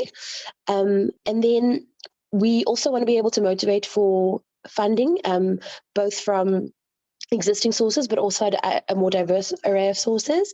One of the exciting things we've been able to do is there's a very particular small loan product that is designed uniquely for ECD centers and ECD principals in South Africa. Helene will put the link to that, the financial product page on the chat. And also there's going to be an ECD finance webinar that we'll be hosting around that. But, really finding ways in which we can tap into different sources of funding. Then we really want to see ecosystem partners share resources and data to develop best practice. One of the tools that we've found have been very appealing to the partners that we currently work with is our learner assessment tool. It's an easy to use tool. There's training provided so that ECD practitioners can implement it in their classrooms. We take on board comments and input from other sources in order to continuously bolster the tool. And again, please reach out if you want to look at that and to contribute. But that's one example. And then lastly, just on the aligning of common standards. And I think, again, Simona's spoken to this extensively today, but I'll give you an example of what you can see in our platform, which is the bronze, silver, gold checklist. We already added it to the platform as a self-assessment checklist. So that's the kinds of tools that we can have on the platform. Cool. Right. So in 2021, GROW launched our 5 steps to 5-star strategy. And the kind of key difference between this and what GROW was doing before is the fact that now ECD centers and other stakeholders can embark on a kind of journey through a development journey that is, fit for purpose and unique to them, and doesn't have to kind of end up at as a GROW school, for example. It really is about saying, how do we make as many resources available to as many ECD services as possible in the most effective way. And so instead of kind of having one particular goal, we've got our 5 steps. And similarly, partner organizations can also kind of take their own centers through these 5 steps. And I'll just go through them very quickly, and then I'll hand over to Sheila. So is there a question? Is there? Oh, okay. So the 5 steps to 5-star ECD program. Step 1 is called technology, tools, and training. And in this step, there is the GROW app and other technology products that Sheila will talk to that are freely available to anybody in the ECD sector in South Africa. At step 2, we focus on our quality education program. And here there is, we provide either through cash or a combination of a loan and a grant, but access to our GROW kit and curriculum or daily program, and that comes with education mentorship. So the real focus in step 2 is on education. Step 3, we call it registration support. And this may come with access to finance for infrastructure, but the emphasis here also really is on increasing the kind of business savvy of the ECD Center principal, and thinking about, things like breaking even and sustainability, etc. Step 4 is about quality assurance, and I'm sure we'll be connecting with someone in the Ilifa team around that. And then if you wanted to, you could ultimately become a GROW center at step 5. So that's my part. Thank you for putting up with me. I'm over to you, Sheila. Thank you, Lindsay. So I'm going to take you through the process of the technology platform that we've created. And I was so happy to hear Simone presenting and how much she emphasized on the need for us to have a standardized, systematic approach towards the delivering of quality early learning services. I'm saying this because our GROW apps and all the technology tools were created with that objective in mind. So in front of you now, you can see like our GROW app, the main app, which is the GROW Giraffe app currently, is the technology, the mobile app that is meant to be used by the early childhood development owner. And it's basically like a one-stop shop. What I mean by that is that it's more of an ECD owner being able to recreate their physical classroom or their physical school onto an online platform where they are able to do all the administration for their learners, for their staff, as well as the tracking of their compliance and reporting from the online platform. They are able to have a financial bookkeeping system all in the palm of their hands. They are able to do the important performance tracking processes like learner assessment, checking teacher competency, checking how their business is performing, as well as how to check their overall performance of their ECD center in terms of the quality of service that they are offering. It is also an essential communication tool between the school and the parents, between the owner and the teachers. And it also includes a synchronized calendar of events, which is used from the ECD owner to the parents and to the teachers as well. There is also an online training platform where a lot of modules to help in continuous teacher development as well as business development is exposed, and the site is a zero-rated site. There is also, from the platform, access to online tools, like it's an online resources portal where ECD owners and teachers, as well as parents, are able to have information that can help them in the development of their children, policies and procedure templates, as well as lots of information for their support in the day-to-day operations that they do at their center. Let's just move to the next slide, Helen. So to make it more clearer, we have developed 3 different apps, but they are all interactive. The main app is what you see on your extreme left, which is the Grow Giraffe app. And as you can see, there are 6 main different icons, and all those allow the ECD owner to be able to do different things in the daily management of their ECD center. And then in the middle is the Meerkat app, which a teacher that is registered as a staff member in the Grow Giraffe app is able to have access to that, and they have limited access to what they can see from their app.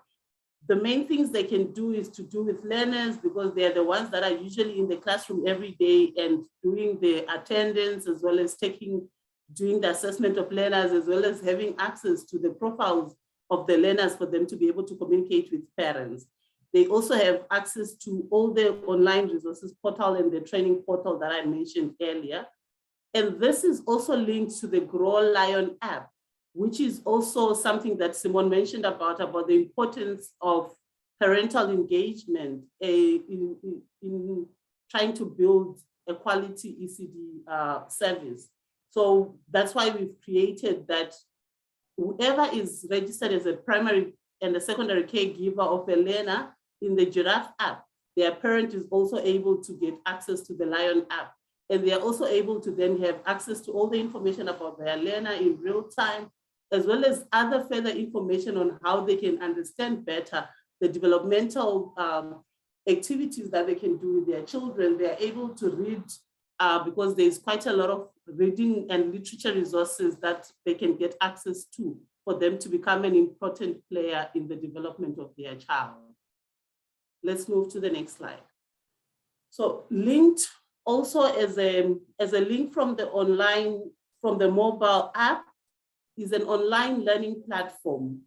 The online learning platform is a zero-rated site that allows any teacher or ECD owner to be able to, in the comfort of their home or at their school, when they're having a quiet time or at a particularly set aside time, are able to continuously develop themselves by getting through some modules that are very easy to go through, that are very practical and easy to give them the actual skills that they need for them to understand what they need to do as they are going about in the daily development of the children. To the next slide, Helen. We've also added on our online training platform something that we're very excited about, which is our online interactive curriculum. So as part of the services that we also offer a curriculum that is targeted for children that are between 2 years to 5 years. And we've since launched an online curriculum platform, which gives an even more interactive and practical way for a teacher to understand what is it that they need to do. So rather than them just going through a book, which tells them what they do, but at times without living into their imagination to understand how they need to go about the activities that are set out. So on this interactive curriculum platform, they are able to see videos, they're able to listen to voice notes, they're able to see pictures that gives them the clarity that they need in terms of them getting to get a proper idea of what is it that they need to do. If it's a song, for example, that they wouldn't have heard about it before, then they wouldn't know what tune to use for it. But because they're able to listen to voice notes, they're able to listen to watch some videos, it gives them a better idea and gives them more ways of being crafty in creating and being able to create a classroom that is playful and that supports a lot of development to be happening. So we've also mentioned that as an icon that is existing in all these 3 interactive apps, we have an online resources hub. So this is just a screen that's showing you some of the things that you can find on that resources hub. So it's policies and procedures, forms and templates, information on professional development, some information on how to register your center, some information on how to use the apps themselves, information on how to market your ECD center, the kit price list that is more for people that are using our Step 2 quality education program, where they have a kit of learning resources that they use. They also have access to COVID information on how to communicate with parents, and a whole lot more. So this is more like an online library, which instead of people having to look from different platforms for them to get access to that thing that they need, in order to save them time, we've created a platform where we are able to have a teacher or an ECD owner have access to all this on one portal. Next slide, Helen. Oh, these are the demonstrations on how easy it is for one to utilize these tools. So basically, it's just a few clicks away on your mobile phone, and you are able to go through the different things that I've mentioned throughout this whole explanation of the technology and tools platform. Thank you, Sheila. I think we're going to stop now and deal with any questions. And then, like we said, you can feel free to reach out to us and we will set up separate meetings. I noticed one. Okay, thank you very much, Sheila and Lindsay. Thank you for that great presentation. And I'm sure that it's going to be an important tool for many ECD sites.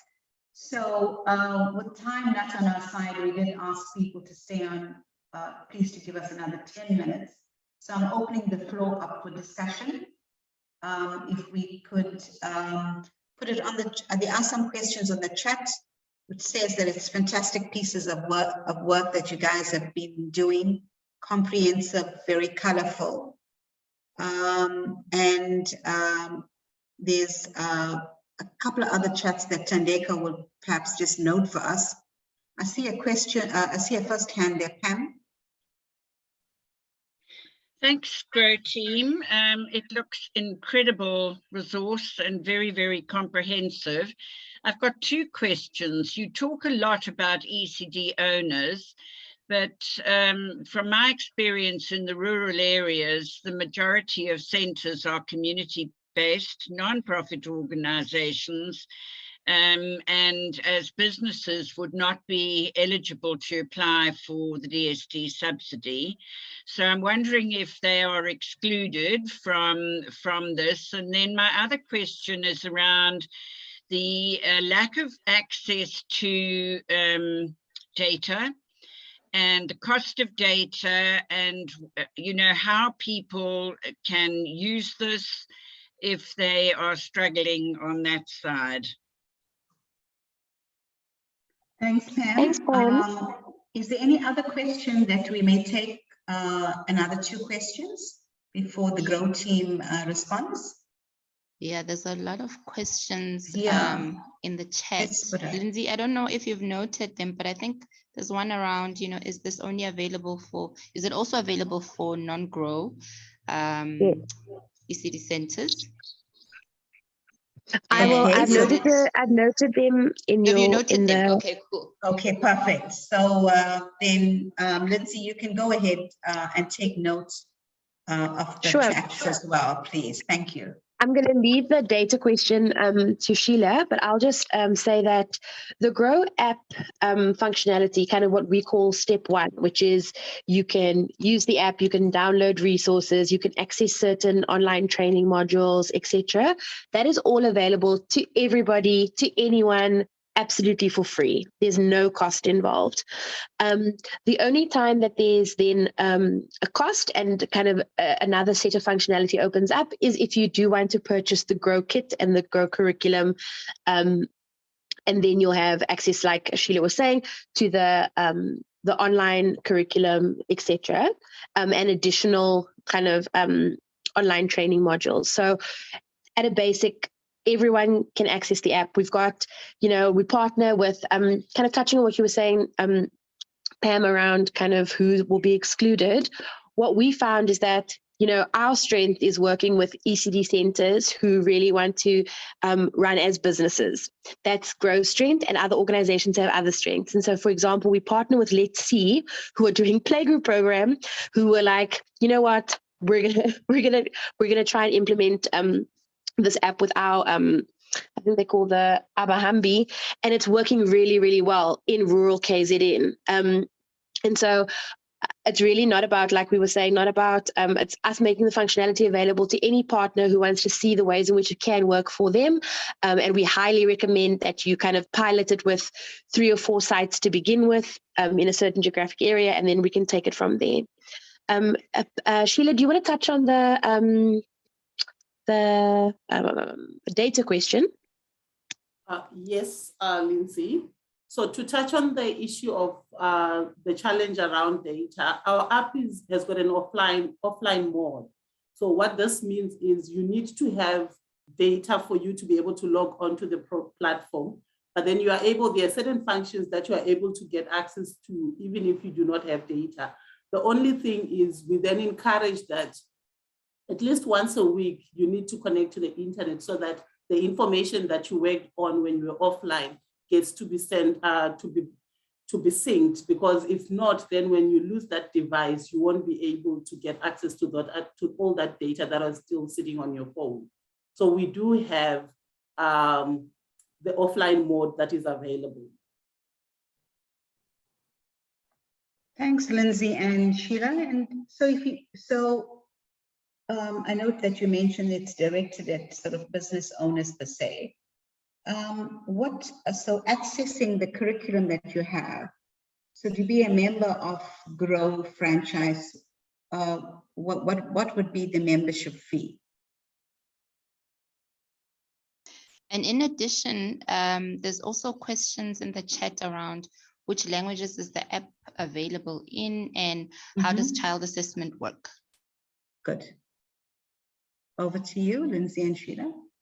Sheila, can you respond?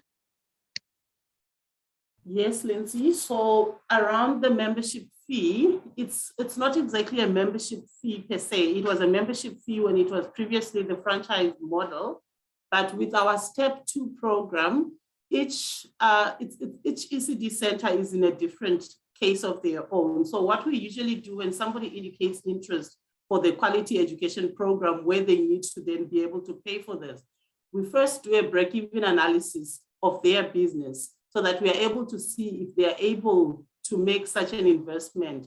And usually our kit of that services 30 children, on average, each case is peculiar. One kit would cost like about 1,300 per month. That is payable over 3 years. But obviously we also have other, that is if somebody's taking a loan, and we also have other grant funding that we can offer to ECD centers that will not be able to break even and will not be able to finance this process on their own. And then around the issue of language, currently our app is available in English. I am sure with some future plans in place, we might be looking into having it available in other languages as well, because it has come about in some conversations that we've had with stakeholders and users. And there was also a question around the assessment tool. So we have the assessment available on the app for learners from between 2 years to 5 years. So it is embedded, the questions are embedded within the app. So there's a set of questions for 2 to 3 year olds, a set of questions for 3 to 4 year olds, and a set of questions for the other older age group.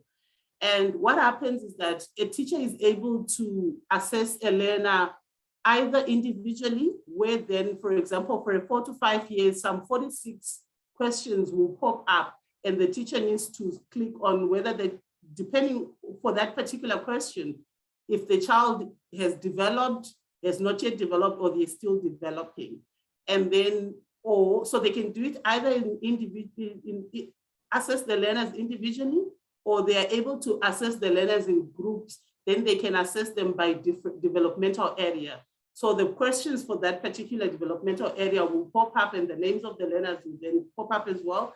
And the teacher is able to then click on what is relevant in terms of that particular child for that particular developmental area. And then they submit it, then they move on to the next one.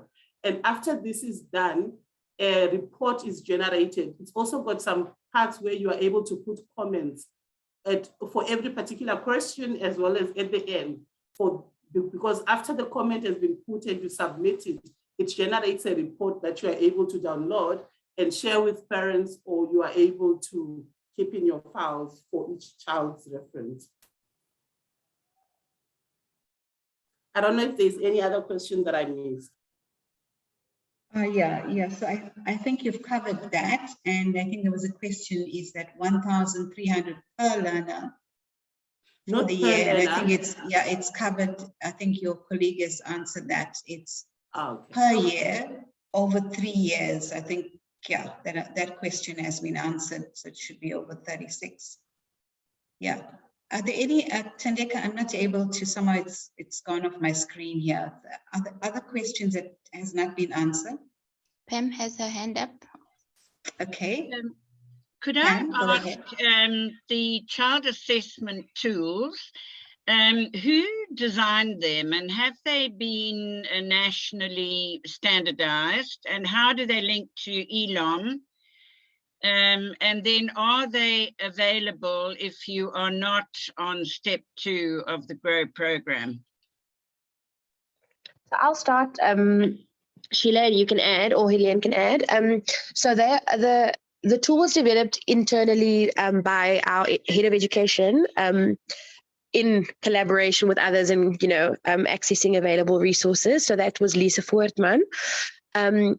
And the tool is distinct from ELOM in that it doesn't require a trained assessor.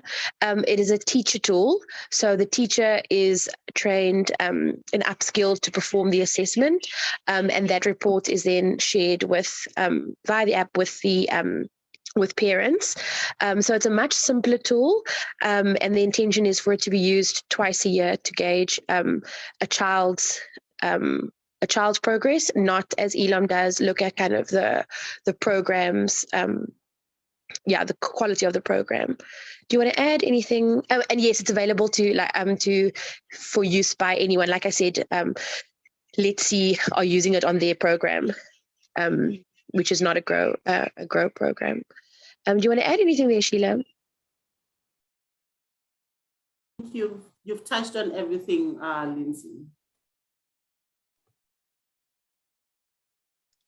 Pam, okay, Pam's hand is out. So Lindsay, we've actually used it as a trial, and I'm just looking to Pam's question. So there is a sort of, it's not sort of directly related to the ELOM, but it just provides an overall indicator to parents where the children are, and some sort of advice to the teacher and the parents on what areas should be concentrated on.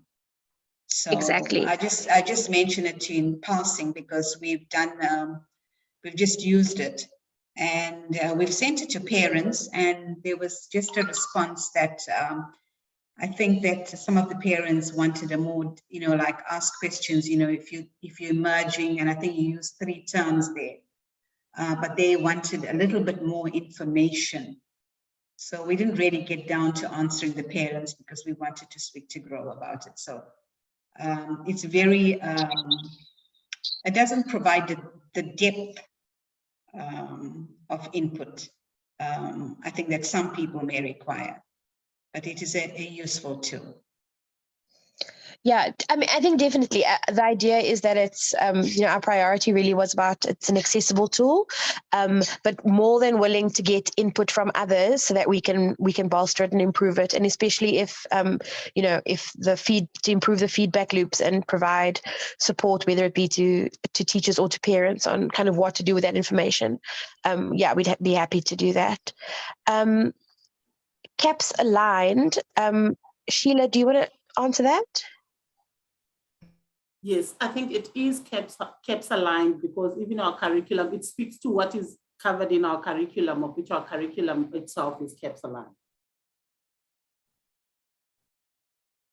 So, Lindsay and Sheila, are you saying that it's aligned to the NCF as well as CAPS? Yes, it's definitely, yes, it's aligned to the NCF and CAPS. Thank you for that clarification. So great stuff then to you, Sheila and Lindsay. Thank you for taking the time to be with us today. It's definitely a great app, and it's, you know, an introduction to the new world that we're being introduced to. So yeah, congratulations on that. Well done. Thank you so much. Thank you. Yes, and thank you for your time as well. And I think people are asking whether we will send it in the minutes. And of course, all of the stuff we discuss in bridge meetings always gets minuted and it comes back to you. So you'll get all the contacts and whatever questions you had raised about both in presentation 1 as well as presentation 2. So with that being said, Thandeka, I think we've had a fairly a great meeting covering 2 important issues. The first one was around the quality assurance support system, and there were some good recommendations made there that we could, and I think that Impose also put an email there that people could respond directly to. So there's strong interest from the field to comment and make recommendations as well. In the second presentation, it was good to hear about new things in the field, and I'm sure there's going to be a lot of follow-up from the colleagues working in ECD centers to grow themselves, and we hope that you could only strengthen that app that you have. With that being said, Thandeka, I'm passing over to you to maybe cover any gaps, so ask for clarifications before you finally close the meeting. Thank you, colleagues, for your time, and we look forward to seeing you at the next Bridge COP, which would likely be around September, and hopefully from the poll, we'll also be able to link back to you on what your suggestions were and where Bridge needs to focus on. Thandeka, over to you. Thank you, Patsy. No, but I think you've really covered everything. Thank you so much for participating in the poll and also for engaging our very well-presented presentations that we had today. I'm deeply encouraged by the collaboration that was happening in the chat. So thank you very much, colleagues. And I think it's testament to what colleagues had actually reported on the poll, where I think many people were saying that we actually get to collaborate so much and share, useful insights as well as working practice. So I'm very, very happy. And there's really nothing from my side, Patsy. We will be sending everything, the recording of the meeting as well as our meeting highlights via the database, and we'll also share some things via social media. So just be aware of all of those platforms, and thank you very much to the presenters for sharing with us today. No, great stuff. So thank you very much, everybody. Have a fabulous weekend and fabulous week ahead. We look forward to seeing you soon. Bye.